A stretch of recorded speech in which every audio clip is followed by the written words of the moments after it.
what to say about Monday Night Raw anymore, man. We are live, man.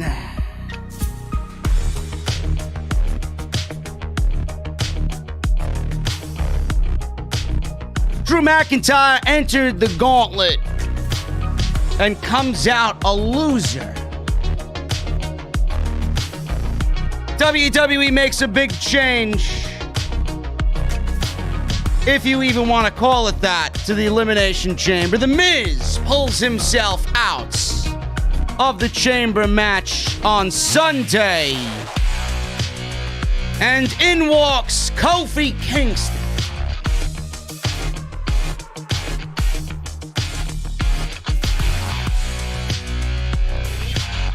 Lacey Evans takes a ride on Space Mountain and will be off TV for the next 9 months. Good riddance. And WWE continues to half-ass the Elimination Chamber build to a point where, quite frankly, guys, I just don't care anymore. Just like I don't care about Monday Night Raw. We're going to try our best to be entertaining. We're going to try our best to be enthusiastic. Why? Because this is the only podcast you need on your Monday night. This is the Monday Night Raw post show right here for the Elimination Chamber Go Home show on Off the Script.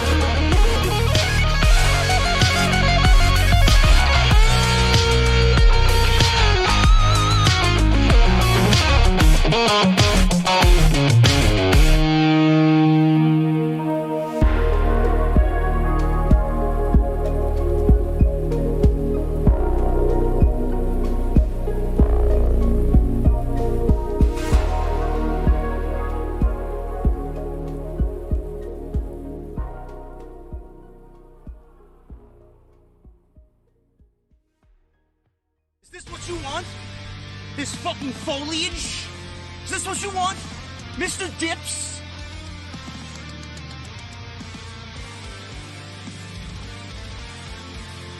Is this what you want?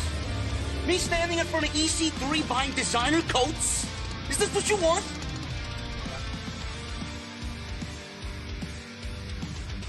Me sitting in some hipster hotel in Williamsburg, Brooklyn, fluffing pillows? Is this what you want?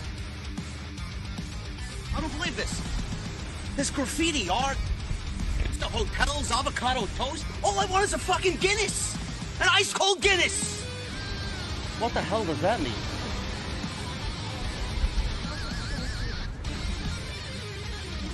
Oh, this is what you wanted. This is your Monday Night Raw review right here on Off the Script. What is going on, guys? Thank you so very much for joining me on the channel, on the podcast tonight. It is your Monday Night Raw post show right here on Off the Script. It is February 15th, 2021. I wish I wasn't the master of ceremonies tonight, man. Do I look like I want to talk about Monday Night Raw? Do I look like I want to entertain you and talk about Monday Night Raw? No. Now, I don't want to sit here and talk about anything, man. This show sucks. This show sucks. It's the common thing. I'm going to make a t-shirt, man. This show sucks. Might as well just plaster those words on a fucking t-shirt because it's just the general feeling we have every single week. Before I get into what I want to talk about right at the top, a couple of things. Number one, happy birthday to my brother Frank. He is 36 years old. As of tomorrow, February 16th, Mr. Legionary, as you guys know, the hipster hotel, me looking for an ice-cold Guinness, EC3 and his designer coats. Oh, this is what you wanted. The music behind that, that's my brother Frank. Happy birthday to him. I'm sure he'll be doing something entertaining for his 36th birthday. And also, my thoughts and prayers go out to everybody that is being affected by this terrible weather down in Texas. All my OTS family down in Texas. I know there's a lot of you down there. Just want to send my thoughts and prayers out to you guys. You guys are seeing unprecedented weather down there. And I do not take any snow lightly. Any snow lightly, man. It could be 1 inch of fucking snow here in New York City, and it would be a death trap on the roads. And I know you guys don't get that type of stuff down there, but there's a lot of people without power right now. I know Jesse was texting me earlier in the day. Chicago, from where he's from, got slammed with over 2 feet of snow. I don't know what the hell's going on, man, but hopefully we can see the sunny days and the beautiful cold beverages with a nice little umbrella in it, the sunshine, the waves, the ocean, the seagulls. I just want my beach weather back, man. So shout out to everybody that's going through all this difficult time, man. You're in a situation that I know sucks. You're going to get through it. I love every one of you. Be safe. You're going to get through it. My thoughts and prayers are with all of you guys tonight and going into tomorrow with this terrible weather. Man, I don't even know where to begin. You know, I said this the last couple weeks about the Elimination Chamber, and I think it's a general feeling in and around the community that this show is just not being booked the way it should. It's almost coming off as if WWE doesn't even give a shit about the Elimination Chamber. I don't really understand that mentality. Every single show you should make important. Every show should have the utmost importance about it, going into it, coming out of it. I don't understand these promoters. It even happens on the indies. I was a part of some House of Glory shows. Oh, it was a nothing show. Oh, it's a filler show. No show should be filler, ever. There should be something on that show, every show, that progresses something major going into the next show. Every show should be handled as an important show. The Elimination Chamber should be held at a standard more so than other B-level pay-per-views, because this is a show that has direct effect on what happens at WrestleMania.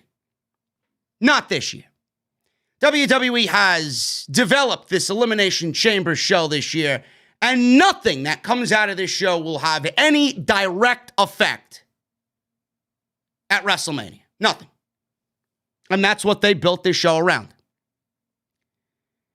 What they did tonight is take another step into that territory that just speaks to me as, hey, we don't know what the fuck we're doing. We don't know what we want to do. We don't know where we want to go. We don't know who we want in this thing. We don't know who we want Drew McIntyre to wrestle. We don't know who we want Roman Reigns to wrestle. We don't know what we're doing for WrestleMania. It's February 15th. WrestleMania should already be written in fucking pen at this point. But what the fuck do I know? WWE took another step at illogical booking tonight. And they had The Miz come out and proclaim himself, Mr. Money in the Bank, no longer eligible for the Elimination Chamber match. He is taking himself out of the fun and festivities next Sunday, or this coming Sunday. That's good. That's good.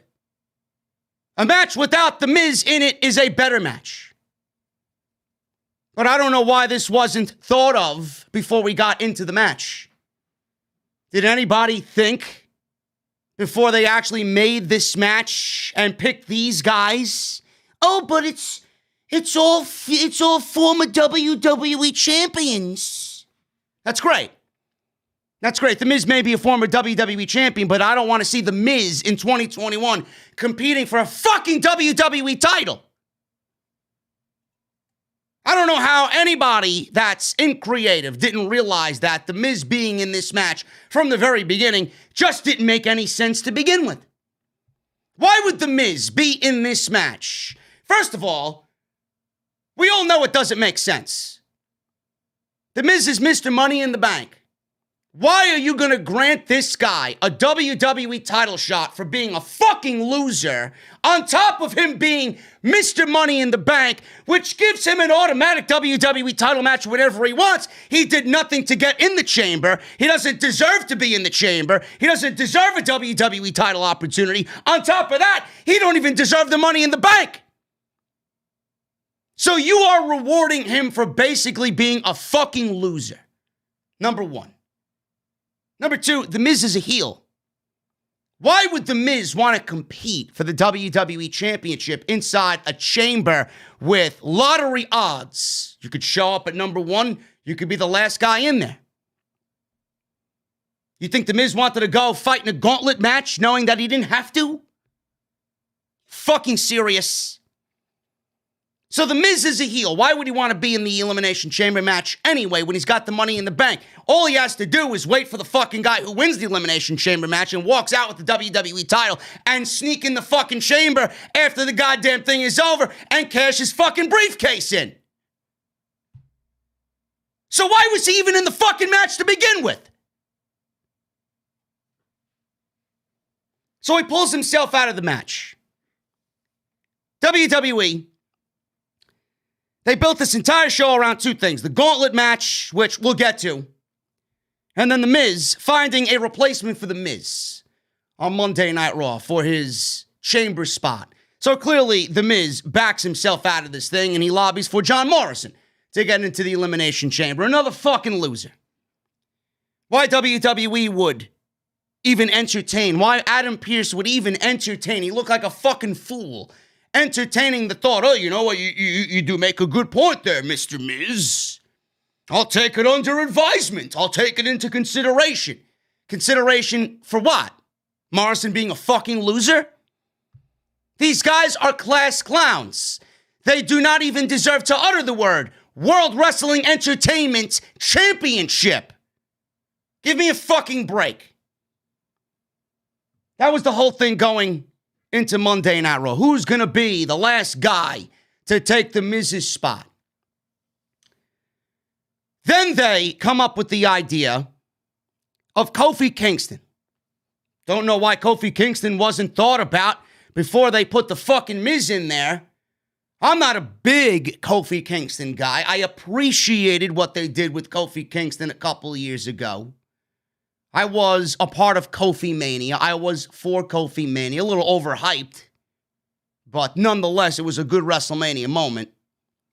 I don't know why you didn't automatically think of Kofi Kingston to begin with over The Miz. So why wasn't he in the chamber anyway? First of all, I'm going to go back even further than that. I don't even know why we didn't have elimination matches or qualifying matches for the Elimination Chamber. Why didn't we have qualifying matches? Everybody should have already had to earn their way into the chamber, yet they were just chosen at random because WWE wants to put no fucking effort into anything creatively on their show. So they come up with Kofi Kingston arguing with Adam Pearce and The Miz that he's a WWE champion. The Miz is like, no, well, listen, I thought we had a deal. John Morrison's going to be in the chamber. And Adam Pearce says, all right. If Kofi Kingston wants to be in the chamber, this is what I'm going to do. Kofi versus Miz. If Kofi beats The Miz, he's in the chamber. If Miz beats Kofi, then John Morrison is in the chamber. Sounds simple enough, but it sounds fucking stupid. It sounds stupid. I don't know why, if The Miz is backing himself out of the chamber, why he's wrestling in any chamber capacity, why he's fighting for Morrison to get in there when we all know Morrison doesn't deserve to be in there. Morrison, if he even was in there, was never going to win the fucking chamber anyway, so what's the fucking point? WWE, all they had to do, even tonight, it could have worked tonight. Now, I don't know where they're going with Kofi. Kofi apparently is selling a knee injury. Is he even going to make Sunday night? I have no fucking idea. For all we know, we'll see fucking Jinder Mahal in there on Sunday night. Former WWE champions, right? So Kofi Kingston and Miz, I don't know why, even after tonight, it still would have made a little bit more sense than anything that they gave us tonight. Why didn't we get Kofi Kingston versus Ali? Why didn't we get any of Ali on this show tonight? Being that Retribution and Ali are feuding with Kofi Kingston, and The New Day. Doesn't that make a good story? Kofi wants in the chamber. All right, let's do what we should have did a couple of years back, 2 years back, and do Kofi versus Ali. If Kofi could beat Ali, then he's in the chamber. If Ali gets in the chamber, then it's revenge over Kofi for taking his spot 2 years ago.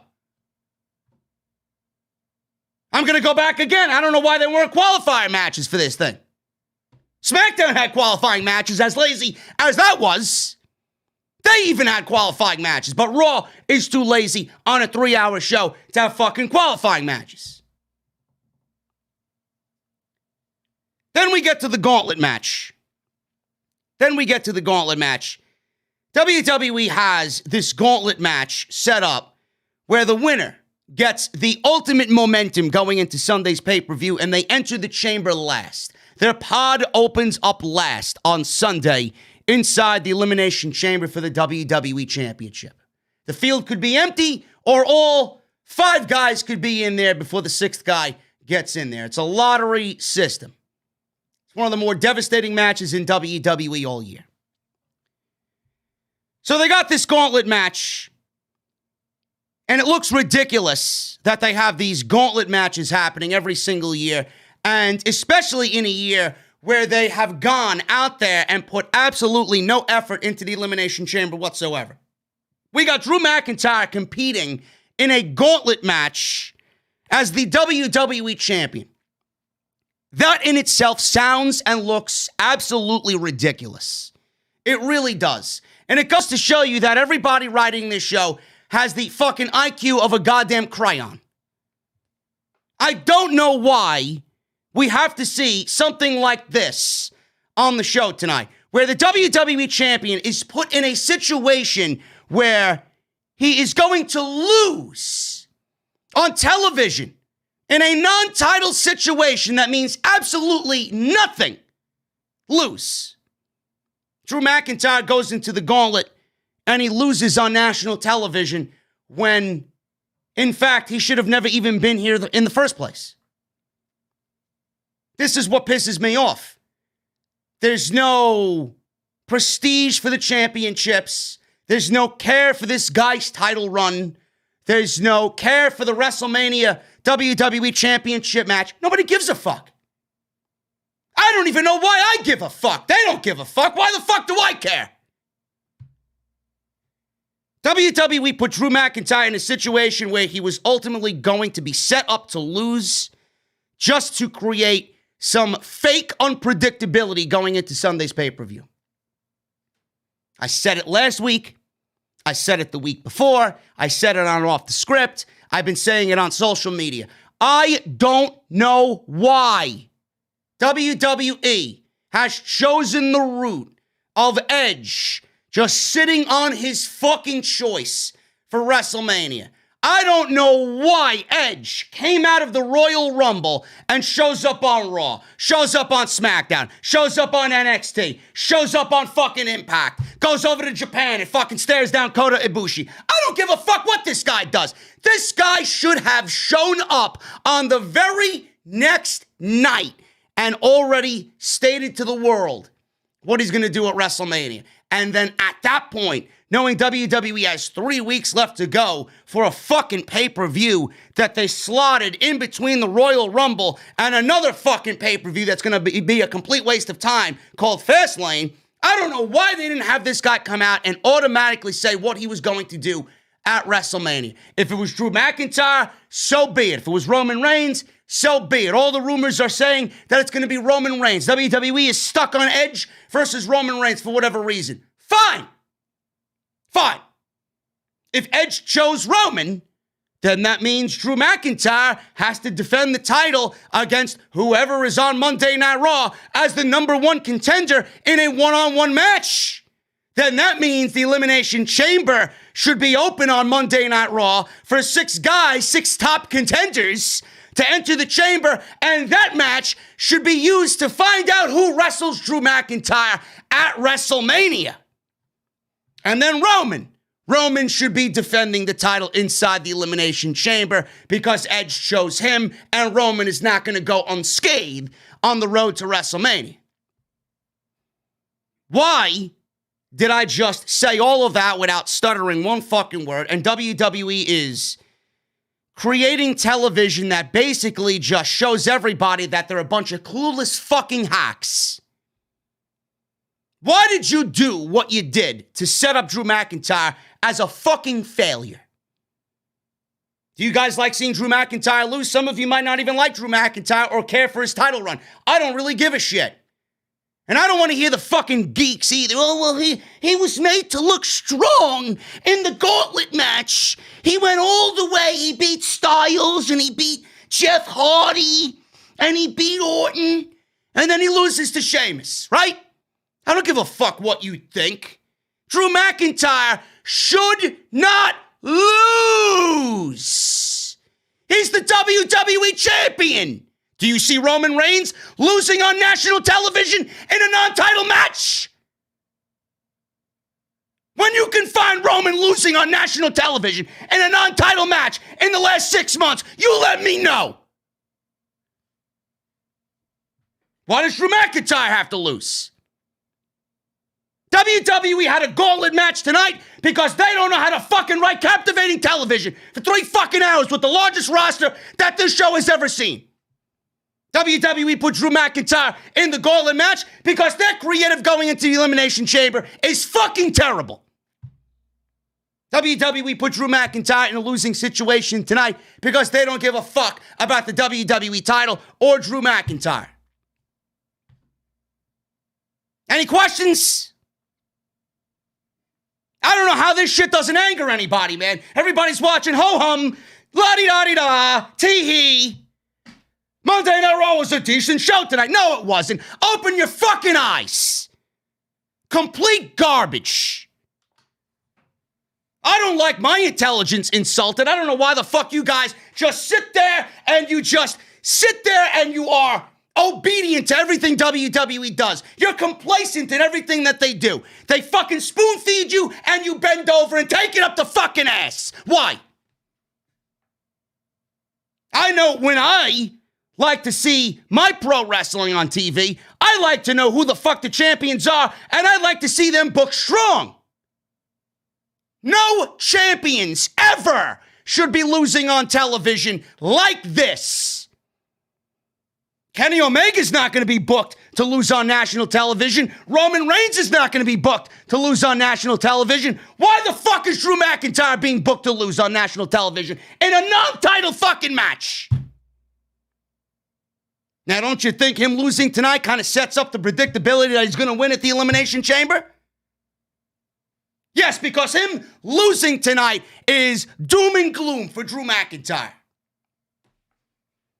Not only did WWE have their champion lose, now he's going to go into the Elimination Chamber and do what? What is he going to accomplish? He's going to be 5 guys, and all it's going to do is tell everybody Drew McIntyre has basically nobody left on Monday Night Raw. You know what you're going to get at WrestleMania? I love how people are okay with everything going on. You know what you're going to get at WrestleMania? Drew McIntyre is going to run through everybody at the Elimination Chamber, and you're going to be down to 2 fucking guys. Hopefully, option C stays in Saskatchewan, where he belongs. You're going to get 2 options for Drew McIntyre at WrestleMania because one of them was teased tonight. Braun Strowman's back. You don't think Braun Strowman's going to be put into the WWE title situation? Because he's owed one? Because he got suspended? Remember that? I do. Drew McIntyre versus Braun Strowman at WrestleMania. Choke on that one. And if it's not Braun Strowman, we may be getting Jinder Mahal at WrestleMania. Because you know he's due to come back. In fact, he's already back. I don't know why he's not even on fucking TV at this point. I'm shocked. This show is a fucking disgrace. Nothing is important to these people. Nothing. The Elimination Chamber has been belittled to basically nothing. What are they putting all their resources into Fastlane? Why are they putting all their resources into Fastlane? It's a pay-per-view that happens 2 weeks before WrestleMania. What the fuck is going to happen at Fastlane that's going to tear down the WWE walls going into WrestleMania? I don't really understand it. Why? Because it's debuting on Peacock? This is the pay-per-view that should be setting everything up for WrestleMania, not fucking Fastlane. Unreal. I hate this show, man. I really fucking hate this show. This show sucks. Everything about Monday Night Raw is fucking terrible. It really is. That's my opening statement. I don't know what else to say in regards to anything that they're doing for the Elimination Chamber. We got the show on Sunday. And obviously, I'll be live after the Elimination Chamber is over right here for the post-show on Off the Script, guys. Thank you so very much for joining me here on the podcast tonight. It is February 15th, 2021. We're going to go over Monday Night Raw. I got news. Lacey Evans is legitimately pregnant. And she's going to be off TV for 9 months. Goodbye. Goodbye. The WWE Women's Division on Monday Night Raw will not miss Lacey Evans, and neither will anybody here. Goodbye. We're going to talk about Lacey Evans. We're going to talk about where the WWE Women's Championship goes from here. We're going to talk about Matt Riddle and Keith Lee versus Bobby Lashley. Keith Lee noticeably absent tonight. I don't know what's going on with Keith Lee, but we'll talk about that and break everything down like usual here on the post show for Monday Night Raw. Follow me on social media, guys, at JDfromNY206. That is on Twitter and Instagram. Hit that subscribe button down below. Turn on the bell for all notifications. We got a lot of content on the channel that if you guys did not get a chance to check out yet, go and check it out when you have some time. We were live last night for NXT TakeOver Vengeance Day on Valentine's Day. 1,600 live last night, man. Big turnout for TakeOver. Thank you guys so much. Number one in the community, as always, live for NXT. Blowing everybody out in the community. Blowing the water out in the community. Love it, love it, love it. So go and check that out. Link for that is down below in the description.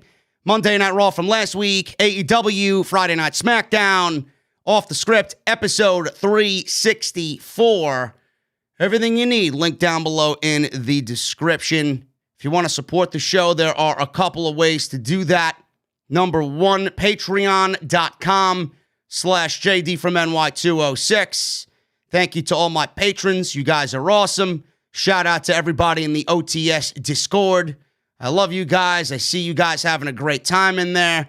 Awesome time in the OTS Discord. Make sure you guys go and get your t-shirts. Bonfire.com is the exclusive home of Off the Scripts. So go get your t-shirts. Mouthmasker.com/OTS. Thank you guys so very much for all of your support there. Go and get your face coverings. And today's show is sponsored by my good friends over at Dr. Squatch. DrSquatch.com.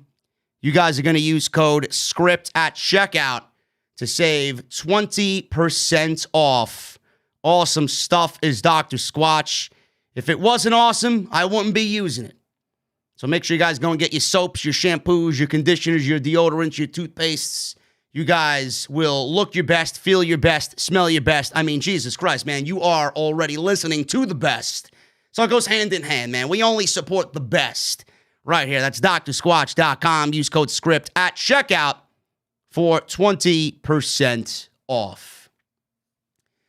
Let's get into this news, man. We got one piece of information that kind of broke before Monday Night Raw. We'll get into the Lacey stuff when we get to the Lacey Evans segment on the show, but there was this one piece of news that was floating around before Monday Night Raw. WWE talent is no longer allowed to mention third parties on their social media accounts. So we all understand that WWE shut down the cameos and the Twitch and the YouTube and the Snapchat or the TikTok or whatever the fuck they were doing, right? Selling product and shilling merchandise for other wrestlers, whatever the case may be. Going on Twitch gaming and YouTube. WWE, Vince McMahon, Bruce Pritchard, shut all that shit down. Now WWE is no longer allowed to even mention anything on their social media at all. Wrestling Inc. is reporting that talent is no longer allowed to post anything that names a third-party business, person, a brand, or even a charity. How fucked up is that? I really don't even know what to say, other than it's fucked up. WWE's edict states that the talent will be given a warning, and then a fine, and then a suspension for third violation. Basically, WWE is claiming ownership of talent, Twitter, and Instagram accounts via a clause in their contract that allows them exclusive rights over their likeness. This edict, in addition to the edict issued last September that prevents talent from using platforms like Cameo and Twitch, obviously this will not go over well with the majority of the roster. Man, oh man, Vince, maybe one of his New Year's resolutions was to see how many different ways in the same fucking week he can piss off everybody on the fucking roster. If the talent not getting raises and promotions and bonuses was not enough, here's this little fucking gem by WWE management. So not only are you not getting your fucking bonus after the company made all this types of money, the most money that they've ever made in their entire history, now you're no longer allowed to even mention a fucking charity that you want to be a part of on your social media account. Or you want to push somebody that you know in the business to help them out, whether they have a GoFundMe page or a t-shirt that is a limited edition for charity of some sort. Like Sami Zayn does his charities overseas. He can't even mention any of that anymore. Awful. Absolutely awful. Now, several wrestlers use their WWE characters as their Twitter and Instagram names, but some, like Sasha Banks, use a combination of their real name and WWE name for their social media accounts because they're involved with The Mandalorian, or they're involved with the movie, or they're doing this, or they're doing that. Wrestlers are considered independent contractors, and many would argue that since they are just playing a role on TV, WWE should have no right to control what they do on Twitter, Instagram, or any other social media platform. It will be interesting to see if any of the talent reacts to this new edict. Sami Zayn, like I said, he does his Sammy for Syria charity. No longer. Last month, he even sold El Generico merchandise on Pro Wrestling Tees via his Twitter account. WWE doesn't even have ownership of El Generico or the character, but the new edict will prevent him from promoting any charity or mentioning of other merchandise online shops. What a terrible fucking situation, man. In the worst economic time of our generation, WWE is doing everything possible to make everybody as miserable as ever. It is unbelievable. Again, I don't know what their goal is with this. I don't really see how this makes sense. I mean, you already did the damage of shutting everybody down on Twitch and YouTube and on Cameo. You seized all that. You shut it all down. You took ownership of that. But I don't understand this. This particular edict, it could go a long way in helping others through what these individuals, these characters, these performers have accumulated for themselves. I don't really understand the logic behind that. WWE is shutting everything down, and they're making everybody completely miserable. I said this the other day when I talked about it on the podcast on episode 364. WWE is pissing everybody off in that current locker room right now. How many of these people got contracts coming up, and how many people now are looking at this as the straw that broke the camel's back?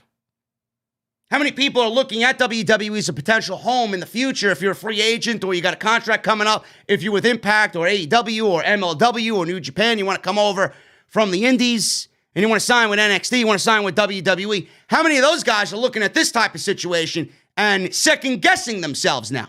Do I really want to be a part of a company that clearly doesn't give a shit about me in the long run? That creative freedom, that freedom in general, I don't think there's a price that WWE could give you that would be worth more than that, man. I really don't.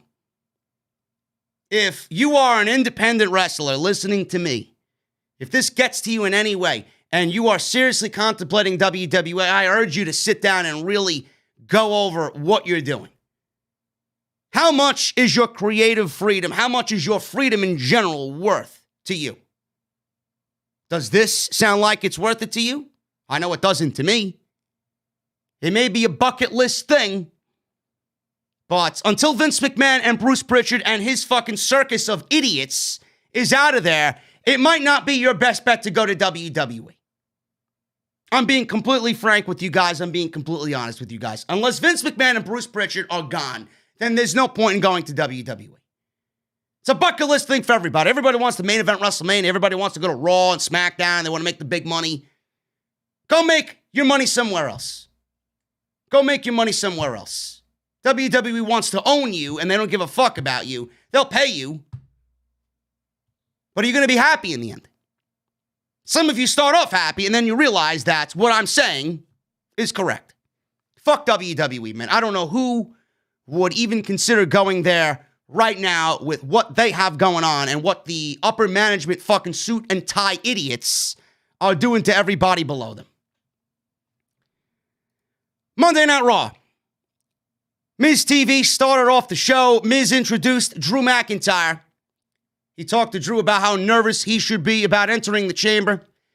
Talked about Sheamus turning on him. Said Drew wanted to beat Sheamus one-on-one, but WWE management ripped that away from him and put him in the chamber instead. Miz went on and on to the point that Drew told him to shut the hell up.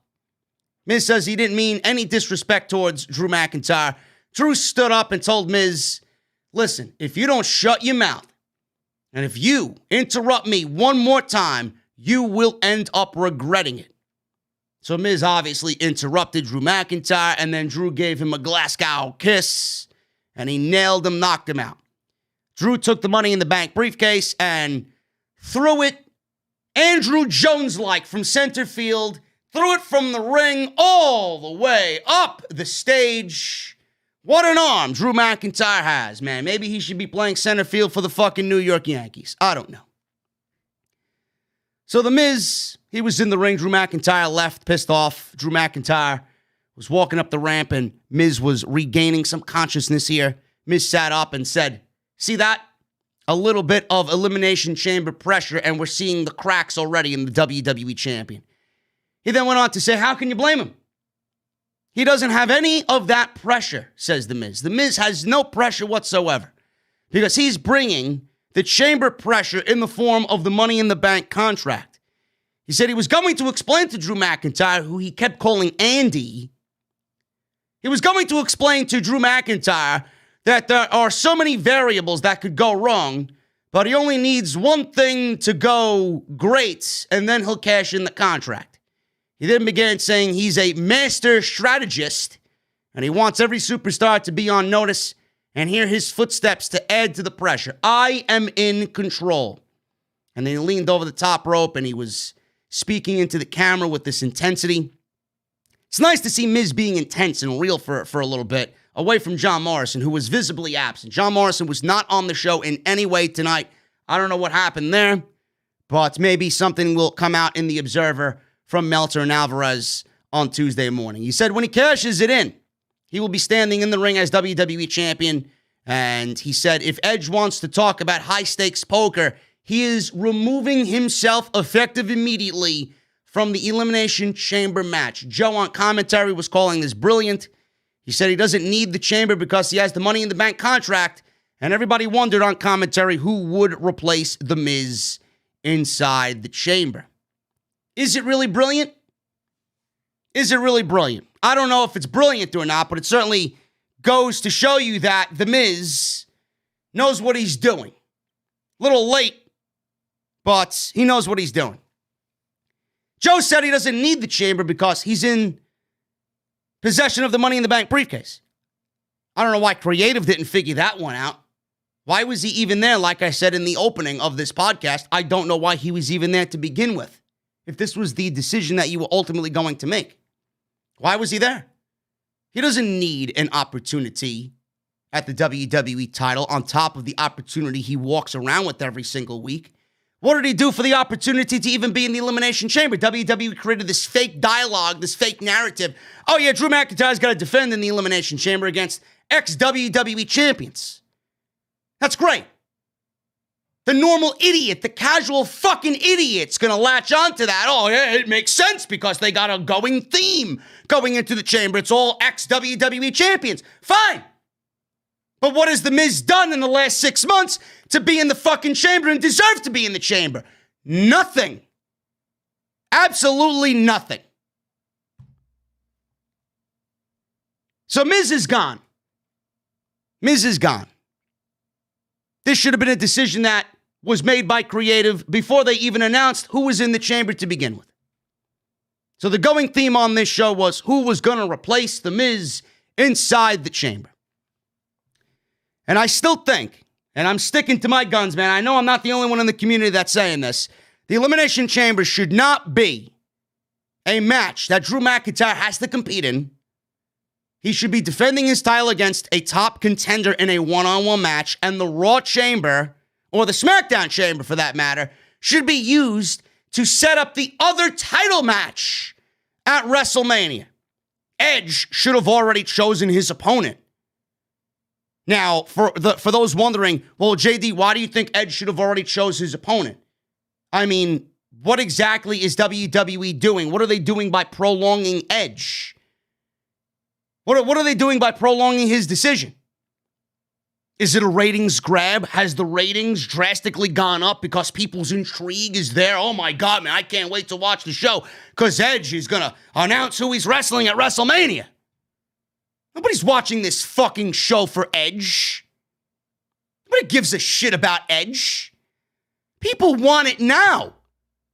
WWE should have given it to us now because it actually makes their fucking lives easier and it saves the Elimination Chamber from being a fucking embarrassment. If Edge came out and announced who he was wrestling at WrestleMania already, the Chamber would have had utmost importance on the road to WrestleMania. Now that WWE has prolonged this fucking decision that, quite frankly, nobody gives a fuck about, not only did you ruin the show, not only did you ruin everything going into the Chamber, but you ruined the Chamber matches themselves. Because now you got Drew McIntyre looking like a weak WWE champion going into the Chamber, and you got Roman Reigns, who is, yes, the best heel in the business.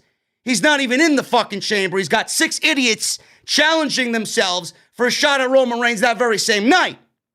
Nothing about this pay-per-view will have any effect on WrestleMania. How fucking stupid is that? Oh, the Elimination Chamber is on the road to WrestleMania, yet it has no effect on the road to WrestleMania. I'm struggling to grasp how this show is fucking important.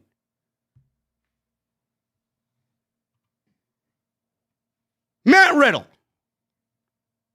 the comedy geek on Monday Night Raw. Loved Matt Riddle, but WWE doesn't give a shit about Matt Riddle.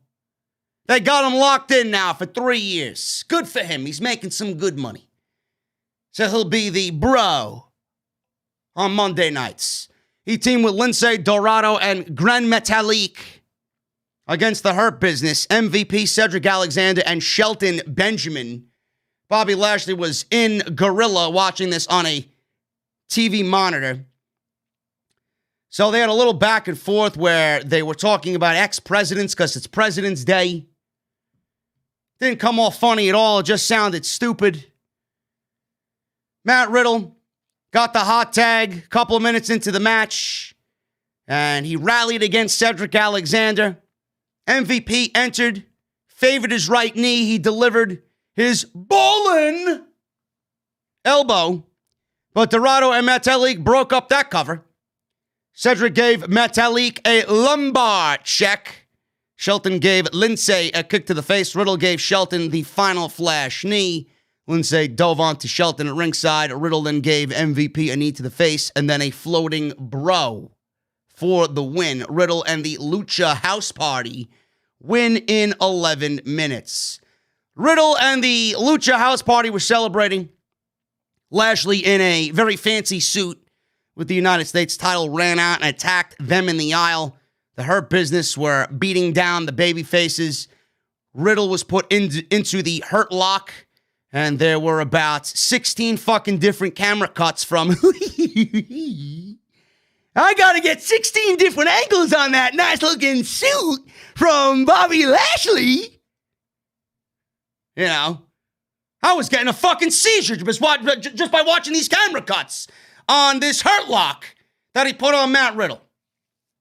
Certainly looks like it to me that Matt Riddle is going to be the one to take the L at the pay-per-view. Do you guys get the sense that Bobby Lashley is losing the United States title? I don't. Keith Lee, buried. Matt Riddle, semi-buried. Oh, but he's on TV. He certainly doesn't look good. Oh, but he beat the Hurt Business tonight with a floating bro. So what? He looks like a fucking geek. They're not taking him to be a serious threat to anybody. Bobby Lashley's been giving this guy the Hurt Lock now for 6 weeks in a row. Has Matt Riddle wrestled anybody else on Monday Night Raw but the Hurt Business for the last fucking 3 months? Unreal. Miz was backstage. He was chatting with Adam Pearce, who, by the way, is the GM of this show and on SmackDown. They won't tell you that, though, but he's the GM. About how disappointed he was he won't be in the Elimination Chamber because I am an A-lister. He's an A-lister, folks. The Miz is an A-lister. Sure thing, guy. He told Pearce he wants to give back, so he'd like to see a young up-and-comer enter and grab that brass ring. The person who should grab that spot is John Morrison. John Morrison, who, by the way, his wife, Taya Valkyrie, over from Impact, has signed a new WWE deal. She will be debuting with NXT in the coming weeks. Good for her, I guess. So Taya Valkyrie is now in WWE with husband John Morrison. So Pearce then said, that's a compelling suggestion, then said he'd take it under consideration. Miz seemed happy. He put his hand out for Pearce to shake it, and that was it. Pearce then gave him a look as if he was rather dumb for thinking that he would even entertain that idea. Damian Priest was backstage with Bad Bunny. Mandy Rose walked up to Bad Bunny, and she told him how amazing he was at the Royal Rumble. He thanked her. She asked if he had an extra Bad Bunny t-shirt for her and Dana Brooke. I guess Dana Brooke is cold and chilly in catering, folks. She needed an extra t-shirt to keep warm backstage. Maybe Titus had the air conditioning pumping, man. I have no idea. Maybe he was serving dessert at that point. I have no fucking idea, man. I heard he might have been serving some nice strawberry shortcake ice cream, homemade, Titus. Maybe Dana was chilly, man. She had to churn the ice cream and she had to roll the ice cream. That's not really an easy thing to do, man. You get kind of chilly doing that. So maybe she needed an extra t-shirt. I have no idea. So she asked for an extra t-shirt. Clearly, he did not have an extra t-shirt. WWE just wanted to shill the merchandise on shop, which is nothing more than him flying through the air at the Royal Rumble doing a crossbody. $500,000 in merchandise sales, Bad Bunny. Good for him. Then wished him luck on Saturday Night Live. Does anybody still watch Saturday Night Live? I know I don't. Painfully unfunny is Saturday Night Live. Priest walked up to him and talked about getting to hang with one of the hottest acts on the planet. Then there were some loud noises in the background, and Tozawa hit R-Truth with something. He was on the ground. Then we see him pinning R-Truth and winning the 24/7 title. So he backed into Damian Priest, and Tozawa looked up and he knew he was doomed. Priest threw him into some production crates. Bad Bunny then looked down and Priest said, "There you go. There's your title. Go pin him." Bad Bunny covers Tozawa and wins the 24/7 title. Truth then yelled, "DP, Damian Priest," and he yelled at Bad Bunny to take care of my baby, plus tell Lorne Michaels to start taking his calls. I don't know who the fuck Lorne Michaels is. I'm assuming that person is on Saturday Night Live. This was awful. WWE, they gave Bad Bunny the 24/7 title because Bad Bunny is going to SNL and they want to sell the fact that Bad Bunny is working with WWE on the road to WrestleMania, and they feel like Bad Bunny is not enough, but they got to give him the 24/7 title to boot. Ridiculous. I hope he takes the 24/7 title to Saturday Night Live and throws it off the fucking Triborough Bridge, never to be seen again. Get rid of it. Fucking disgusting, man. Every single week, there's some fucking stupidity with this title. Ha ha ha! Laugh the geeks on social media. I'm not funny. Get rid of it. This is like fucking 6 years past its expiration date with this fucking title. Kofi Kingston and Xavier Woods, they were talking to Adam Pearce. Said he better not be considering replacing Miz with Morrison. Pearce says he wasn't going to do that, but Kofi made his case to be the guy that replaces The Miz. He said, listen, I'm a former WWE champion. Xavier asked why he was skipped since he's a former WWE champion in the first place, and he's a more recent champion than all of the other guys in the match. I don't know, Xavier. I don't know. Maybe we should ask Bruce. Maybe Bruce forgot about Kofi Kingston. Maybe all Bruce realizes is that he buried Kofi Kingston to lose to Brock Lesnar in 7 fucking seconds. Maybe Bruce doesn't even realize that Kofi was a WWE champion. That might be it. So Miz asked what they were talking about. He walks in. Miz said, listen, me and Pearce already have a deal and an understanding. Xavier said Morrison wasn't even WWE champion, so why would you even think he should be in the match if the match is all former WWE champions? Then Miz says, listen, Morrison is a former ECW World Heavyweight Champion. As if that fucking matters to anybody, man. Did anybody actually enjoy the WWE rehashed version of ECW? Give me a break.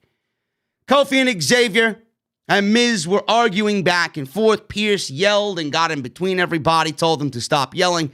Pearce said Miz would face Kofi, and if Kofi wins, he's in. And if Miz wins, then Morrison is in. Kofi was happy enough with that. Kofi and Xavier made fun of the last 3 Marine movies with the Miz. Miz then said, ha ha ha, you guys are not funny. Whatever. I still think it should have been Ali.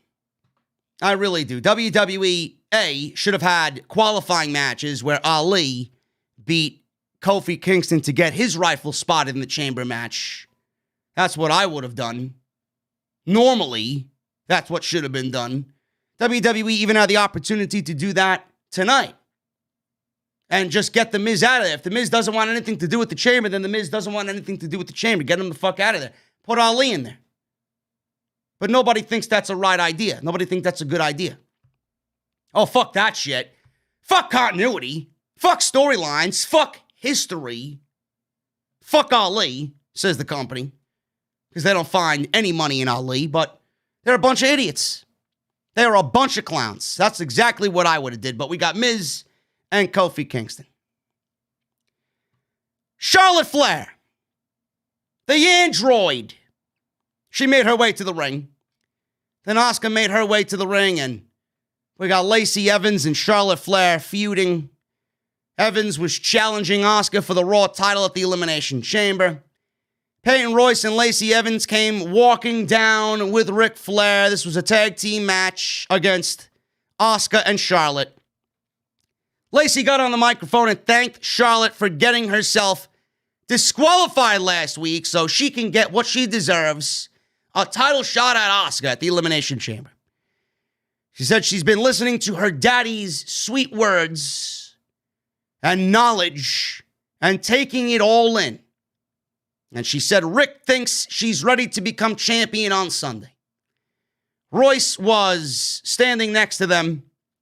And man, oh man, listen, I'm not a Peyton Royce fan, but I got a feel for her, bro.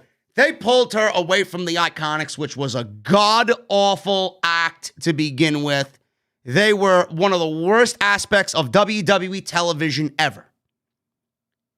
But Peyton Royce was pulled from the Iconics as the one in that group that was being groomed to go on to bigger and better things while Billy Kay fucking sat in catering on SmackDown. Yet it seems to be the opposite. Billy Kay's actually getting more TV time and more, I would say, prominence on SmackDown, and Peyton Royce has done absolutely nothing. I don't know why. WWE has absolutely stripped Peyton Royce down to basically nothing on Monday Night Raw to a point where she's unrecognizable. The only thing that stands out about Peyton Royce is her purple hair. That's it. I don't know what they did to this woman, but my God, man, she just looks and feels like everybody else. The potential is there, but WWE's never going to give her the opportunity to show what type of potential she really has. It's sad. It really is. So Peyton Royce was standing there, and she had one of them little candies, those little heart candies with the words on them. And she showed it to the camera, and it said, "Bite me. Charlotte Flair, bite me. You android goof." Lacey said there were others that said things like, "You're a queen," but she ate all of those. She ate all of those candies. Lacey said Asuka will be giving her a gift of her own on Sunday, something she's wanted for a very long time. Sure thing, honey. Sure thing. So Charlotte and Asuka versus Lacey Evans and Peyton Royce with Ric Flair. This match did not even have an outcome. WWE doesn't care for an outcome, so why the fuck am I going to care for an outcome? This match ended. Nothing happened in the match, by the way. If you're asking me for an analytical breakdown of this match, nothing happened. Not like I would really go over what happened here anyway. I mean, it's fucking Charlotte Flair and Lacey Evans. Give me a goddamn break, man. Charlotte tagged in, and she did a fallaway slam to Peyton Royce, and Lacey was tagged in. Peyton Royce crawled over and tagged in Lacey. She has no choice but to get into the match now. She's the legal wrestler in the match. So Lacey, she backed away, and she dropped to ringside and walked up the ramp. Ric Flair handed her a microphone. Lacey told Charlotte she isn't putting her hands on her. "You are not touching me, Charlotte, because I am pregnant," she says. Now, at first, everybody was like, what? Lacey is pregnant. They're doing a Ric Flair got Lacey Evans pregnant storyline. Now, everybody thought it was real, that this was going to be a storyline, and WWE was going to have this big troll that Lacey Evans is pregnant. So Flair looked at Lacey with a surprise, and Flair was letting out, woo! He was strutting down the aisle. He was telling Lacey to call him daddy. Charlotte looked very stressed out here. She leaned over the top rope. She looked down at her father, and she was just very agitated at this situation. So WWE, I don't know what they did as far as the outcome of this match. The referee just automatically just stopped his count.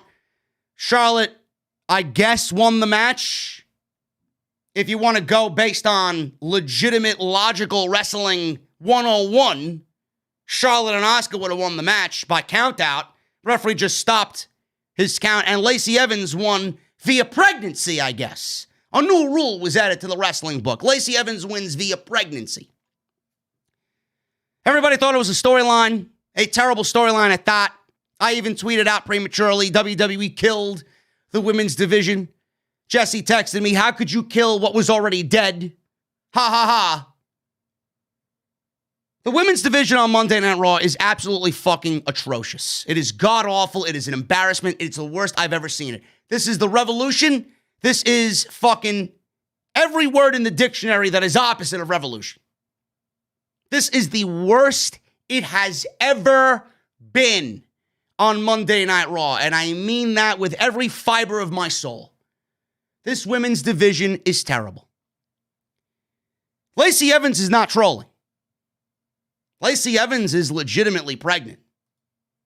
Lacey Evans is legitimately pregnant, folks. This is not a troll of any sort. Now, she's not pregnant by Ric Flair. Get your mind out of the fucking gutter, clowns. She's got a husband. He's at home. And I'm assuming he's a massive wrestling fan because he did us all a favor and said, just like we have said in previous weeks, "Honey, this angle fucking sucks. I'm going to take you out of it, and I'm going to do it on my own." And lo and behold, he did. And he did it in the best way possible by taking Lacey Evans off of TV for the next 9 months. Lacey Evans is really pregnant. There are plans for her moving forward, and Ringside News has learned that WWE plans to keep Lacey on television for at least the next couple of months. Now, clearly she will not be wrestling. And things can clearly change, especially when a pregnancy is a part of a situation. But Lacey is going to be on television to sell this current storyline with Charlotte Flair and Ric Flair. But WWE is going to have to think outside the box if they want it to continue. I say end it. I say dump it. It's fucking terrible. It's awful. It's an embarrassment to the entire division. Nobody wants to be sympathetic towards Charlotte Flair. Nobody cares. Just end it. Ringside News was told by somebody directly involved with the situation that the plan is to carry on Evans and this Charlotte Flair storyline with Evans. They plan to carry it on. Obviously, this feud can't have a blow-off match now. Lacey is going to stay on television, but they were told, and I quote, "I do not think that WWE has anything in mind." End quote. Now, this is real. This is legit. She's gone. She'll be on TV. But, hey, man, I'm stoked. If Lacey Evans is going to be off TV for the next 9 months, she's going to be off TV until next year. Goodbye. Goodbye. I'll pack your bags for you, honey. Goodbye. She adds nothing to the division. In fact, she makes television worse. This angle has made television worse. Goodbye. Congratulations, but good riddance. Get the fuck off television. That's all I got to say about that. So what happens now? Who does Asuka wrestle at the pay-per-view? Do they even have a women's championship match at the pay-per-view? Probably not. Probably not. WWE's probably going to set something up with Rhea Ripley now coming on in, and they'll maybe move this situation out. They'll come to some sort of reconciliation with Rick and Charlotte, hopefully. And Rhea Ripley will be added to this situation to Asuka and Charlotte, and we can get back to having some real seriousness at the top for the Raw Women's Championship. I don't know what Asuka is doing in this situation. She's doomed no matter what. Whether she loses the title at the Chamber, whether she loses the title at Fastlane, whether she loses the title at WrestleMania. It's either going to Rhea or Charlotte. There's nobody else on this show that the title's going to. So WWE, Lacey might have just given the title to Charlotte Flair by getting knocked up. So there you go. Charlotte's going to be a 18-time world champion. There you go. For everybody not wanting Charlotte to be the world champion in the women's division, we may be getting that much sooner than we all expected. I don't give a shit either way. This angle sucks. Get it off my television. Take a little time out here, guys. See what's going on in the chat. We got 1,800 people live. We got 1,800 people live in the chat, man. I appreciate you guys being here. Hit those thumbs up, guys. What's going on? If you're happy about Lacey Evans being off TV, give me a thumbs up. There should be 2,000 thumbs up on this fucking live stream right now, just because of that answer. Come on.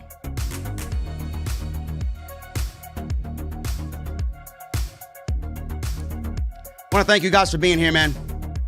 Chat is open. Super chat is open. Get them on in. We'll hang out at the end of the show. Want to shout out my sponsor, Dr. Squatch, drsquatch.com. Give me a 1 in the chat right now. Give me a 1 in the chat right now.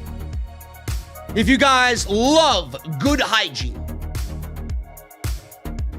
Don't be these typical wrestling geeks, bro, with the trolling that happens online and the 6-month-old empty pizza boxes under your bed and the blow-up dolls that you sleep with every night, smelling like sweat, not showering for 3 weeks. Don't be that wrestling fan, bro. Do not be that wrestling fan. In fact, you could be that wrestling fan, but, I mean, Jesus fucking Christ, take a goddamn shower. That's where Dr. Squatch comes in, man. drsquatch.com. The Cold Brew Cleanse. The Cold Brew Cleanse is where it's at. I don't know whether to bathe in it or drink it. Cold Brew Cleanse, they got toothpaste, they got shampoo, conditioner, deodorant. You name it, man. DrSquatch.com, use code SCRIPT at checkout. Save yourself 20% off. I use it, so I expect all you guys to use it. Sign up today, man. It's great. I love it. I've been using them for 3 months, and I never look back. DrSquatch.com, use code SCRIPT at checkout. I want you guys to look your best, feel your best, smell your best. I don't want to have a smelly OTS family, bro. You guys are already listening to the best, so bathe in the best. DrSquatch.com, use code SCRIPT at checkout. I want to thank them for supporting off the script. I have no script for Dr. Squatch, man. It's all off the top of my head.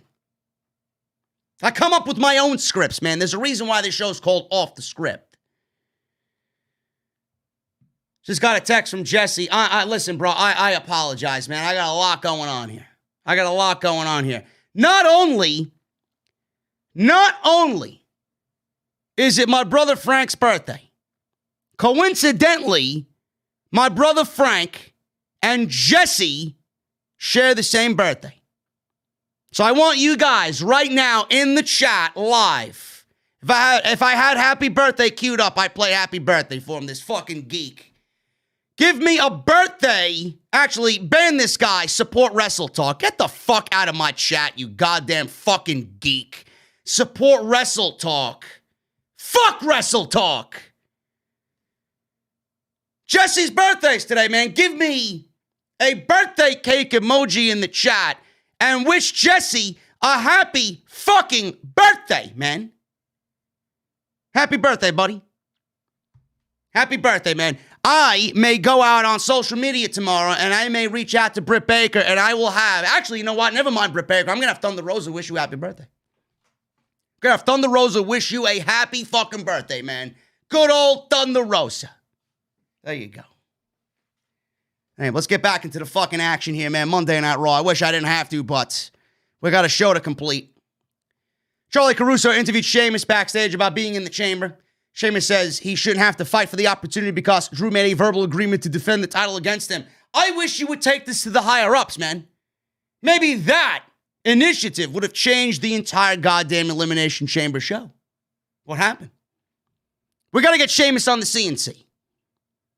Me and Jason, me and Hodge got to share some fucking Jameson and Guinness. Have some Irish car bombs with Sheamus, man, on the CNC. Said it ultimately doesn't matter because he'll win the chamber match anyway. He says he's going to win tonight, then watch his foes knock the holy hell out of each other, and then they'll be ripe for the picking when he delivers broke kicks to everybody and wins the WWE title. Miz versus Kofi Kingston. Decent little TV match here. They tried to make it important, but it was a Miz TV match, folks. How good could it possibly be for the final spot in the chamber? Miz leapt off the top rope after a commercial break in the ring with a forearm. Went for a cover, got a 2 count on Kofi. Miz then applied a late figure 4 towards the end in the middle of the ring. Kofi was selling it. Then he grabbed the bottom rope to force a break. Miz broke at the 4 count, really working the referee's count. Kofi got a 2 count with a quick victory roll and landed a Trouble in Paradise for the clean win. And Kofi Kingston is moving on in the Elimination Chamber with a knee issue, a knee injury from The Miz. Don't know why it couldn't have been Ali and Kofi Kingston, but I don't write this fucking show, man. That made too much sense for Bruce. And if it makes too much sense for Bruce, then it's omitted from the show. No question. So we got The Miz and Kofi Kingston, with Kingston moving on to the Elimination Chamber. Sarah Schreiber interviewed Lana and Naomi backstage. Lana cut one of the most cringe promos I've heard all year. The tone that she uses is fucking nauseating. She's terrible. Lana is awful, folks. I don't give a shit who you are or how you think I'm disrespectful. Lana is trash. I don't believe we're talking about Lana having a prominent role in the women's division on this show. Sarah Schreiber asks Lana how she scored such an upset after being tormented for months by Nia Jax. Lana said Nia and Shayna Baszler tried to be the best of all time. Nia Jax and best of all time in the same sentence don't make me laugh. You know what she's the best of all time at? Delivering a shitty leg drop. Not wrestling. Injuring poor souls on the Monday Night Raw women's roster. I could go on, but I know some fucking geek on social media would clip me and then I'd be banished into all eternity. Lana says she wants to be the best. Seriously. I mean, is this a comedy show? She wants to be the best, folks. She said every week she tries to reach her full potential, and if she wins, it's just a cherry on top. Oh, is that what you just walked by? I'm assuming Dana Brooke had a nice little cherry on top of the strawberry shortcake ice cream before. Is that what you're talking about, cherry on top? Was that the influence for this fucking promo? She said Naomi is her lucky charm. I heard Titus got Lucky Charms cereal in the morning for everybody as well. They're magically delicious. Naomi said Jax deserved what she got last week and a whole lot more. Ha ha ha, I see what you did there. They're still going on about Nia Jax's hole. I don't think anybody's interested in Nia Jax's fucking hole. This show is a fucking black hole. Naomi said they're going to bring the glow and take it to them. Lana sucks, and Naomi needs to be on SmackDown standing behind Roman Reigns and Jey Uso. I don't know what we're waiting for, Bruce. Why is Naomi on Raw teaming with Lana when she could be in the Tribal Chiefs company with Jey Uso and a returning Jimmy Uso, you know, her husband? But she's teaming with Lana. That's what you think Naomi should be doing. You don't think Roman Reigns needs a female presence on SmackDown in the bloodline? I mean, we should be getting Naomi over. That's exactly what'll do the trick here. Get Naomi over by standing next to Roman Reigns and Jey Uso and Jimmy Uso and Paul Heyman. But what the fuck do I know? Randy Orton, he cut a promo, said last week the business between him and Drew McIntyre remains unfinished. Oh my God. Really, guy? You mean to tell me you're not done with Drew McIntyre yet? I know I am. But tonight he will win the Gauntlet match and become the final entrant in the Elimination Chamber. He says he has proven he will do whatever it takes time and time again to get what he wants. He said he would walk the edge of the earth and get back what he needs to. He said he wants to main event WrestleMania as the WWE champion. He said he will be in the ring with 5 victims, not 5 opponents. Listen, man, Randy, bro, listen, I love you, but everybody in that ring was not a victim tonight. We are the fucking victims for having to watch 3 hours of this goddamn show. We're the victims. Alexa Bliss, she was backstage in the funhouse. She was meditating backstage. Creepy music was playing. We seen images of the Fiend burning and being burned alive at TLC. Her eyes opened and she had these contact lenses in where it really looked fucking creepy and demonic. Like they really made Alexa look fucking demonic tonight. And she was saying earth to earth, ashes to ashes, dust to dust.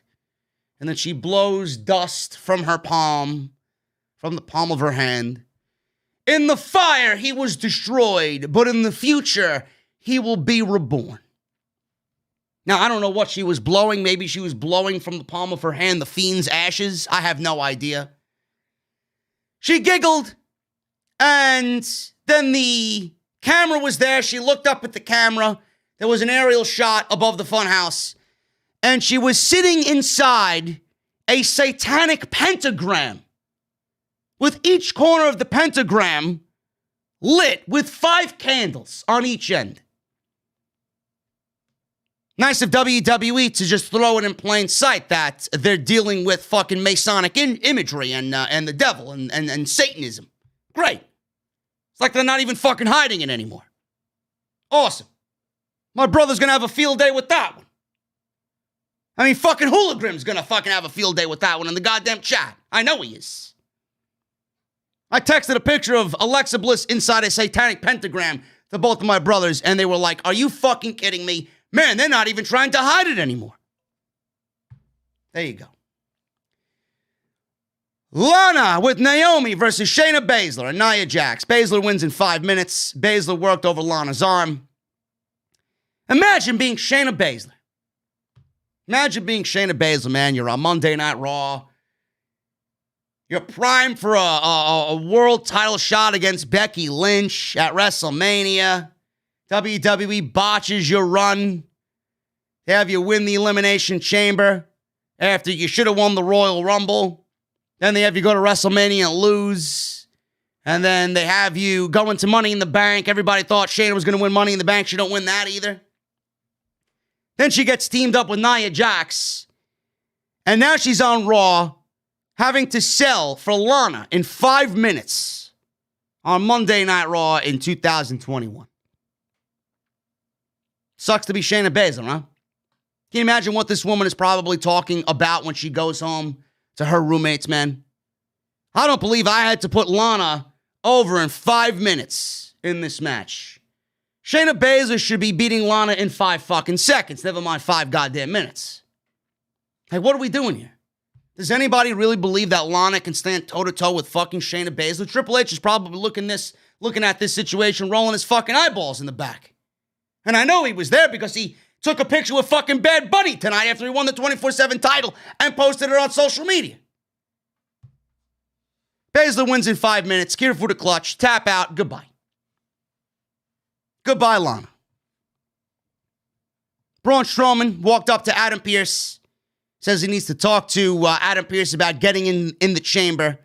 Pearce said, listen, Shane McMahon wanted this thing to be filled with former WWE champions. Braun said, listen, I'm a former Universal Champion.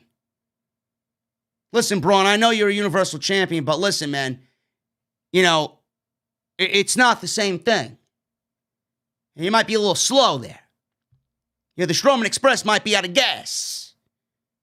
It's a chamber filled with former WWE champions, not Universal champions.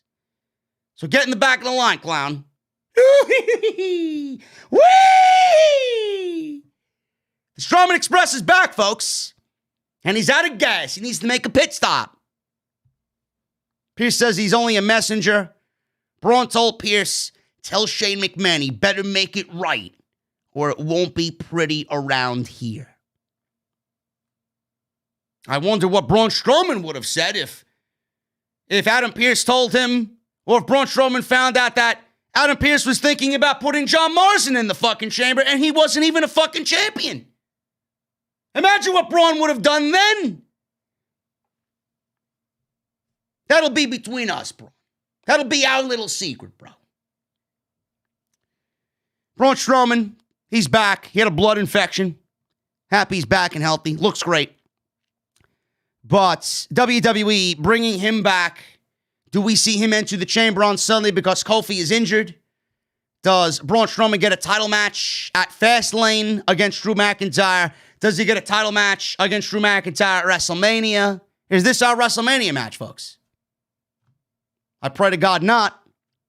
I don't think anybody on this fucking planet with a functioning brain is interested in a Drew McIntyre and Braun Strowman WWE title match at WrestleMania. I don't know how you look at that and say, man, that's good enough for WrestleMania. Maybe in Vince McMahon's demented fucking mind, but not ours. That match is fucking garbage. Please, please do not even contemplate it. It's not WrestleMania worthy. Not now, not then, not ever. We got the Gauntlet Match. Styles comes out to start the Gauntlet Match. He cuts a promo about how he's not thrilled with the idea of Kofi Kingston trying to relive Kofi Mania or create Kofi Mania 2. That's what WWE does, bro. That's what Bruce does. They rehash. But it's never the same. He's going to shut down those streams tonight with this warm-up match. AJ says he's going to give another example tonight of what he's going to do in the chamber. Mow through everyone and ride the momentum all the way to the WWE title.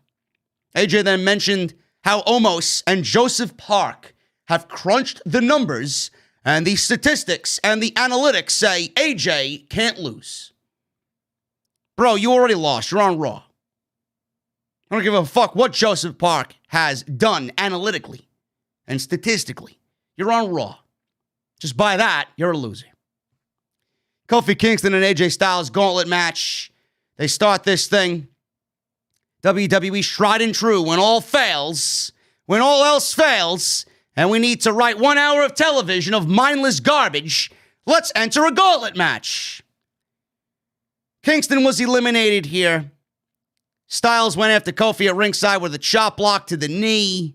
Styles was in control. Kofi was selling the knee. Styles won with a beautiful, phenomenal forearm. Goodbye, Kofi. Goodbye, Kofi. Kofi wrestled 2 times in one night, and now he's going to the chamber to be a loser for Sunday night show. So we got AJ Styles and Drew McIntyre. Drew McIntyre came out number 3 in this gauntlet match. This was actually very good between these two. It makes me wonder why this isn't the WWE title match at WrestleMania. But again, what the fuck do I know? I said this months ago that Drew McIntyre versus AJ Styles realistically should be the fucking WWE title match because he's the only legit guy on this goddamn show worth anything at the top of the card. These guys gave you a WrestleMania performance, I'll tell you that. Styles was eliminated. Drew fought back after being on the defensive for a little bit. 2 clotheslines, overhead toss of Styles across the ring. Drew kicked up. Then he caught his breath before climbing to the top rope. Styles kicked Drew midair as he leapt off the top rope. Styles kicked Drew again. Scored a 2 count. Styles ended up applying a calf crusher on McIntyre. Drew teased, tapping out, but instead headbutted himself free from the calf crusher. Drew ducked a leaping Styles from a phenomenal forearm. He then threw him neck first into the middle rope. He then countered with a quick Claymore kick for the win, and AJ Styles was eliminated in the gauntlet match. Out comes Jeff Hardy at number 4. Hardy walked out to his music. We got a soundbite of Hardy earlier in the day saying he's going to have to take some risks. He said tonight is step 1 on his road back to WrestleMania. Let's get creative. Let's get that paint ready. So Hardy came out. He ambushed Drew right out of the gate. Hardy landed an early whisper in the wind for a 2 count. And Hardy leapt off the ring apron, clothesline Drew. He was chanting his own name inside the Thunderdome. We go to commercial break. He's still chanting his name in the ring to nobody, giving Drew a chance to get back up and recover here, make a comeback. Overhead tossed Hardy a couple times, did Drew. And Hardy made his own comeback here with a leg drop to Drew's crotch. Signature Hardy move, followed by a splash for a 2 count. Drew countered a twist of fate with a future shock DDT for a very close near fall. Hardy then fell out of the ring, and after trying to stand up on his own, Drew superplexed Hardy on the floor. Drew then threw Hardy into the ring, went for a quick cover. Drew landed a top rope superplex, which looked great for a near fall. And Drew went for a Claymore kick as soon as Hardy stood up. Hardy ducked, delivered a twist of fate, pulled off his shirt, went for the Swanton bomb. McIntyre got the knees up. Drew sat in the corner, waited, delivered a Claymore, and that was it. Hardy was eliminated. So McIntyre is mowing through people with Claymore kicks. Out comes Randy Orton, number 5 in this gauntlet match. This wasn't even a fucking match. They did nothing here. Orton attacked Drew at ringside. Drew made a small comeback, threw Orton into the ring. Actually, the ringside barricade, actually. Drew got back into the ring, and then all of a sudden, Randy Orton was still on the outside. The Thunderdome lights started going out.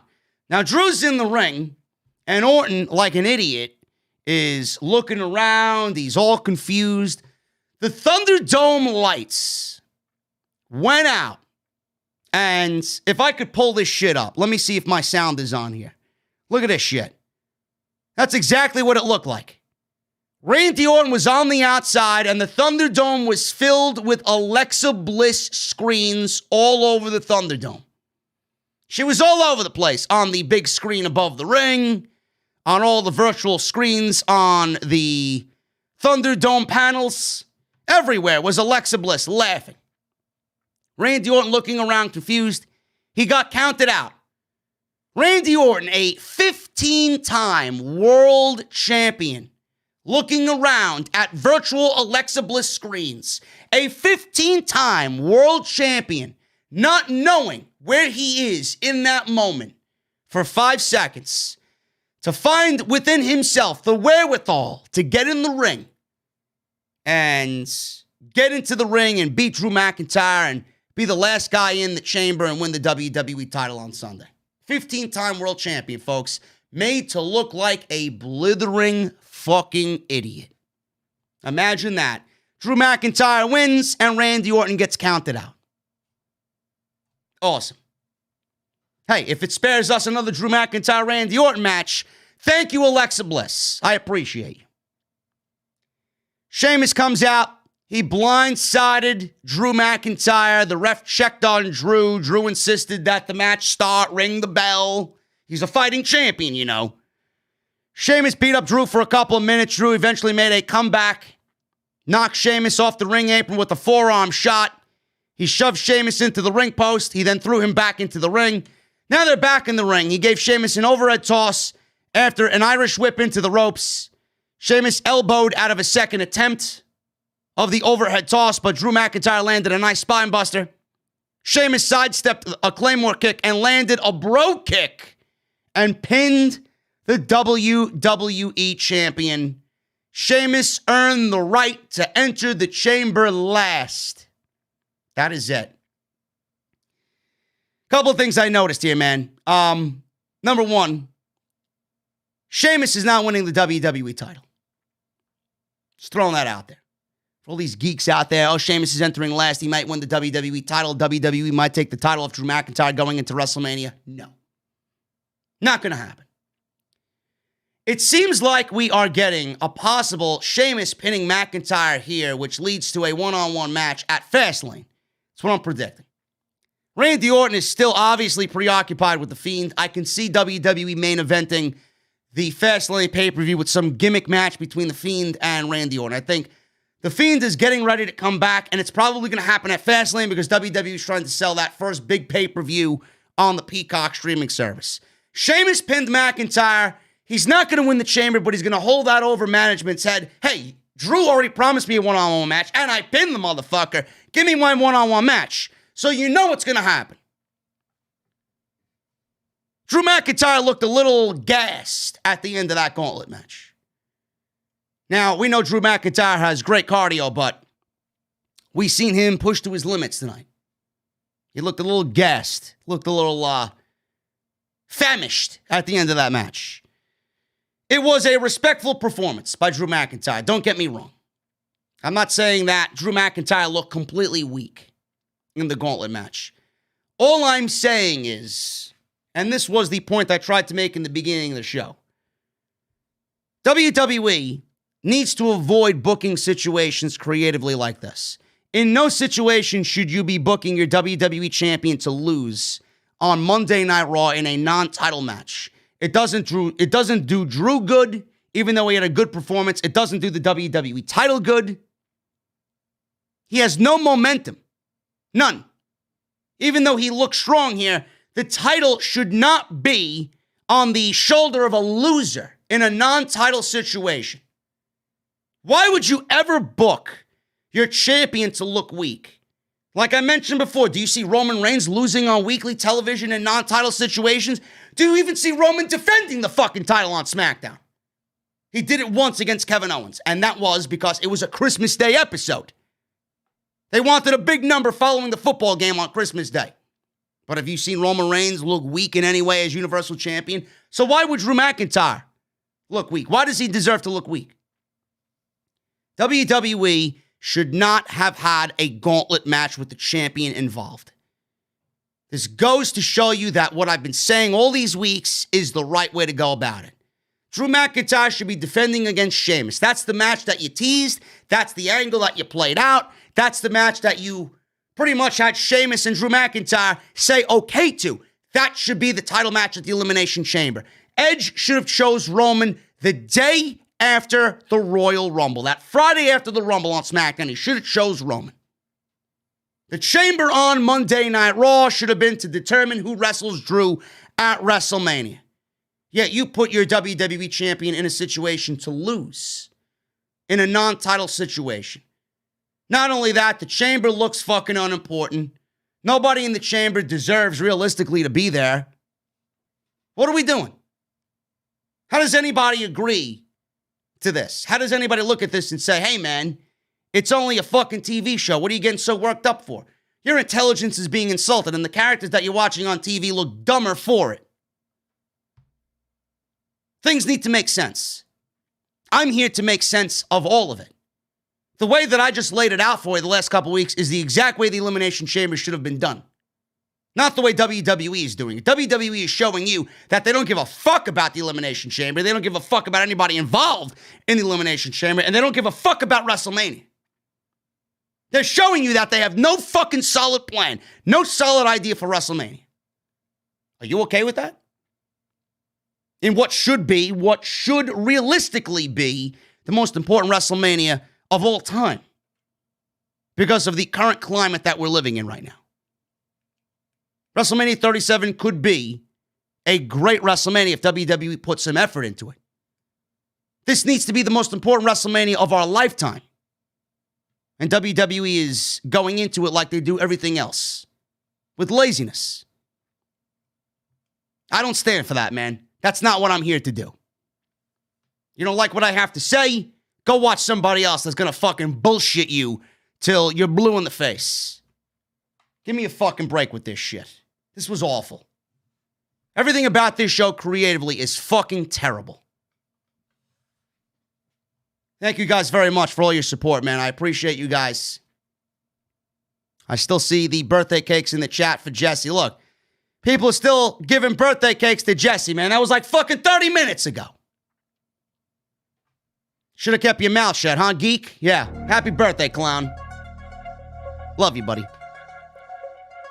Guys, super chats are open. We're going to go over them, so get them on in. Let's hang out. Hit that thumbs up. We got 684 likes, man. Let's try for 750 before we get out of here tonight on the Monday Night Raw post show here on Off the Script. Follow me on Twitter at JDfromNY206. That's Twitter and Instagram. Hit that subscribe button down below. Turn on that bell for all notifications. Go check out all the other videos that you might have missed on the channel. Links are down below for everything. Bonfire.com. Get your t-shirts. Patreon.com/JDfromNY206. Mouthmasker.com/OTS for your face coverings. And DrSquatch.com. Use code SCRIPT at checkout for 20% off. Let's see what we got with the super chats, man. Good show tonight. Good show tonight. Hopefully you guys enjoyed it.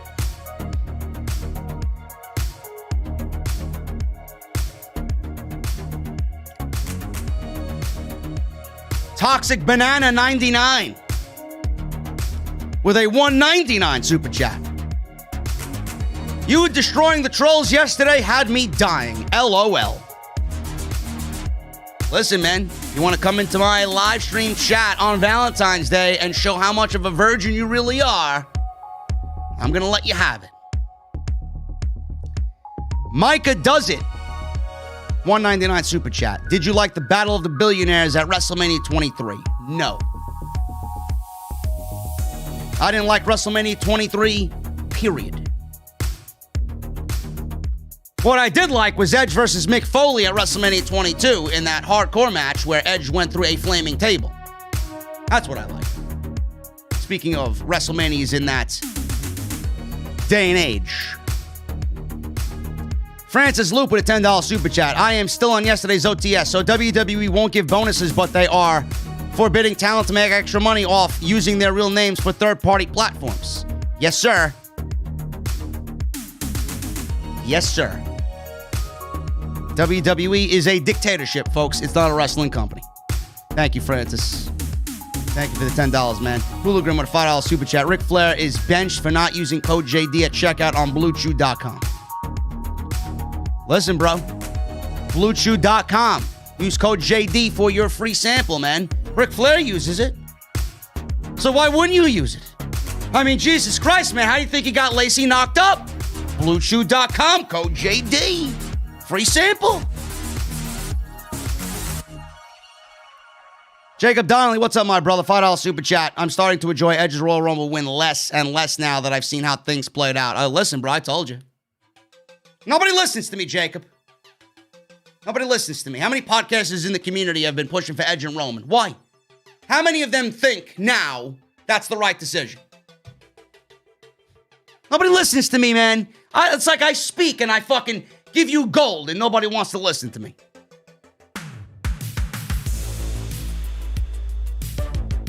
Richard Williams with a $10 super chat. JD, I'd rather write this show than we can see better storytelling if you book this show. Vince and Bruce can't do it anymore, JD. I pay to see, then Raw. And one more thing, are we number one? Richard Williams, bro, listen, you got to make sense, man. You would rather me write this show? Why would you want me to write for WWE, bro? Do you want me to fucking suffer the ultimate punishment? If I signed to WWE, this podcast wouldn't exist anymore, and they'd probably lock me in a closet, and you wouldn't hear from me ever again. Bruce would probably handcuff me, take me home, and fucking whip me, and punish me for talking bad about him for years now. Paul Wu with a $2.99 super chat. Hey, JD, please call me a goon. Hit the thumbs up, goons. Paul Wu, you fucking goon. Thank you for the $2.99. JT Golden with $4.99 super chat. People on Twitter are happy that Drew lost clean. And you should play TEW 2020 so we can see your vision of WWE. Bro, I have no idea what this TEW 2020 is. I don't have time for these fucking shit games, man. I gotta get to the level cap in Destiny 2, man. I need my fucking 1310 light in Destiny 2, okay? I need a better shadow price after the fucking raid gave me only one in 7 days. Hollywood Guy, $5 super chat. No wonder the writers are not happy. Vince and Bruce are idiots. They need to be removed from power.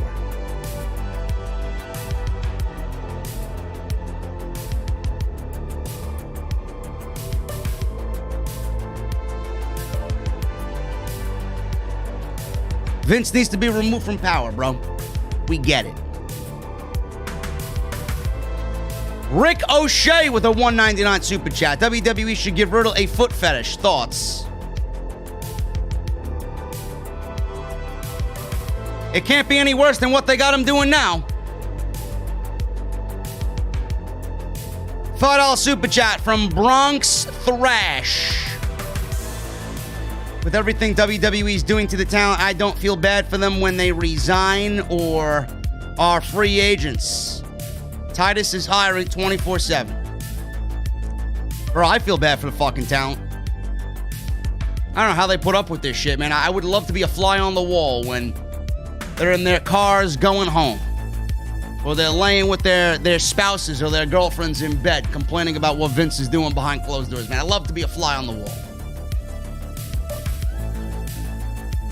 Hibiscus with a $5 super chat. JD listening at work. You the man.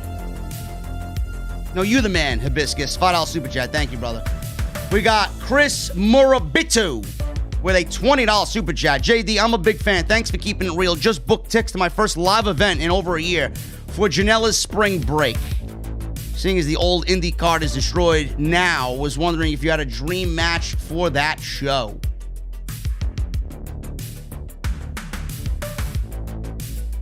A dream match for Janela's spring break. I don't know, man. I don't know. Just give the stage to my boys, Cashflow Ken Broadway and Charles Mason. Have me on commentary. That's the fucking dream match right there. Me and Solomonster calling that match between two guys who are the future of this business, man. Because we'll sell it like it's fucking WrestleMania. MT5312012.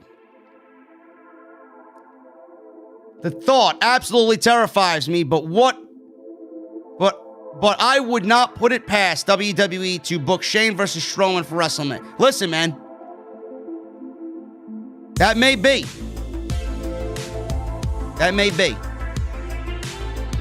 We may get Braun Strowman versus Shane McMahon at WrestleMania. Good call there, MT. Listen, it's better than him being in a fucking title match, because he's not winning that.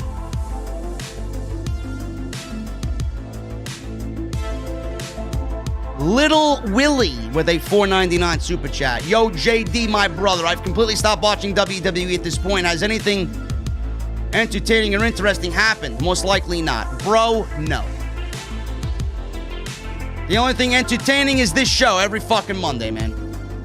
Every Wednesday and every Friday. And every Saturday. And every Sunday when a pay-per-view is on.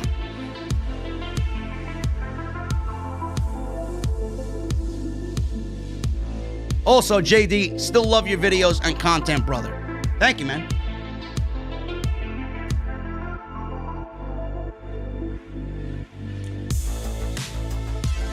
Paul Woo.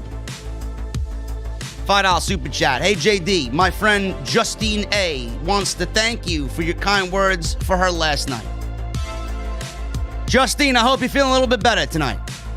Thoughts and prayers are with you and your family. Sorry about the passing of your friend.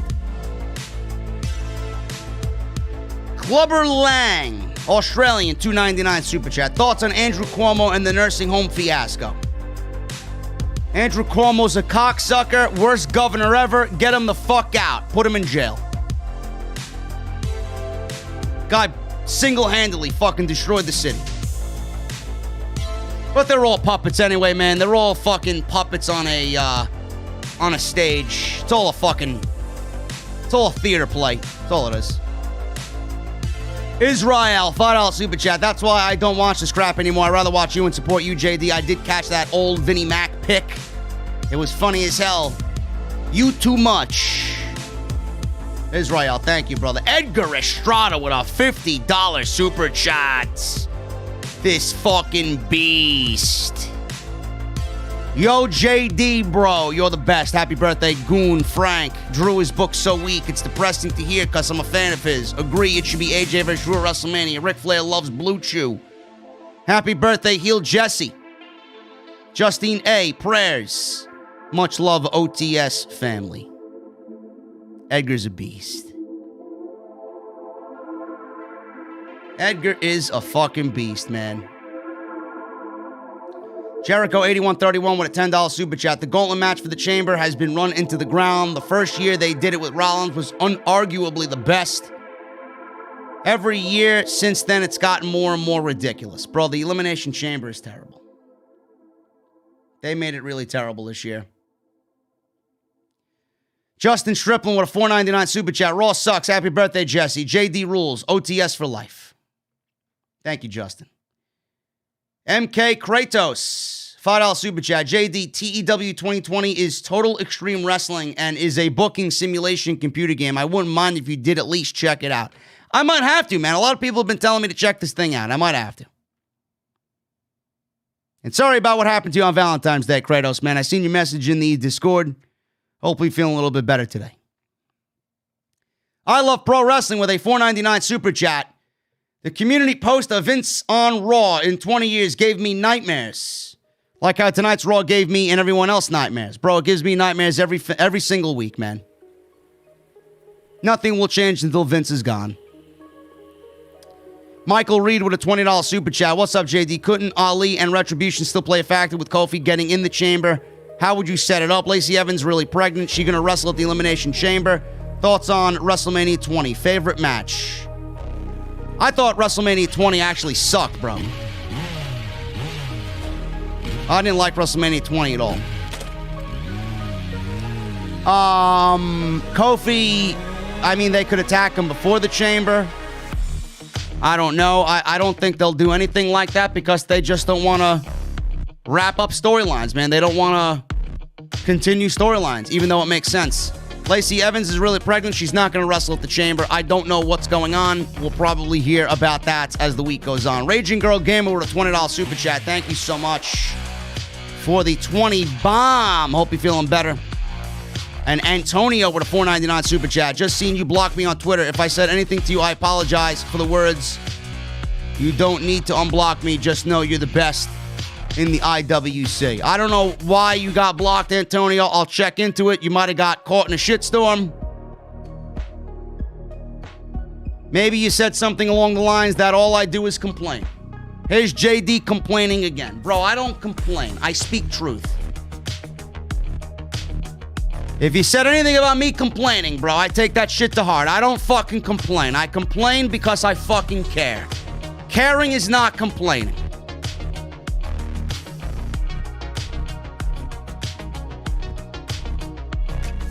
Guys, I appreciate you hanging out with me tonight, man. I had no desire to be here, but you guys always make it worth my time. I love pro wrestling with $4.99 super chat. Mr. JD, thank you for giving me a hard lesson by denying me last night. It sucked, man. I wanted to be unblocked on YouTube, but it's up to you, man. Bro, you're in the chat right now, so that's all that matters. Thanks for hanging out. Guys, you know the deal, man. I'm about to get out of here. If you're in Texas, stay safe. But I'm getting in the Mustang. I'm grabbing my cold beverage. I got the windows down on this chilly February night. Music is blasting. Pilot's coming in, man. You know what to do. Give me those guitar emojis in the chat. And I'll see you guys on Wednesday night with Jesse as we talk AEW Dynamite on Off the Script. I'll see you guys later.